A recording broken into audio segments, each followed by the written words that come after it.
First, I showed them the picture of donkey. Humans reacted, "Oh, this is donkey." Next time, I showed them the picture of horse. Humans reacted, "Oh, this is horse." Be it donkey, be it horse, they are as they are. But it is humans who have reacted differently, either positively or negatively. Let me explain why this happens. How often have you come across the statement which says, "Don't work like a donkey, be a horse"? How often have you come across the proverb which says, "I will never tie a donkey in horse place"? Not only these two statements, there are n number of statements which have a common theme. There is always a comparative study done between horse and donkey, and horses are always portrayed in positive light, donkeys are always portrayed in negative light.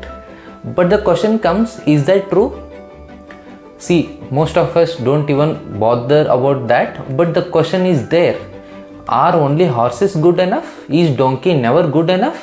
See, there are people who have pondered about such question and they have done extensive studies also, and there are some interesting facts. What these facts say is, donkeys are highly intelligent. They are far more superior compared to horses on pound to pound basis. They have excellent memory. They can recognize the places and even other donkeys they have met 25 years ago. Not stubborn, but rather a trait of self-preservation. So despite all these positive traits, why do we still show a negative attitude towards donkeys? We do show, right? Because this is visible in the n number of jokes and memes which are done on donkeys. The answer is, it is because of humans. Let me explain again how. It is humans who have called a set of animals as donkeys. It is humans who have called a set of animals as horses. It is humans who have called a particular trait of donkey as negative from their point of view, irrespective of whether it is positive or negative for donkey.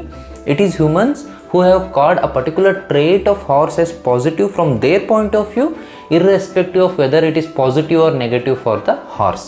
So from naming to strength to weakness, the concept of donkey, the concept of horse is in the mind of humans, right? So animals are just outside.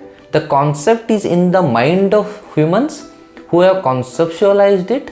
So in that sense, it is humans who are donkeys and horses, right? So next time when somebody makes a comparative statement of horse and donkey, you know how to answer, right?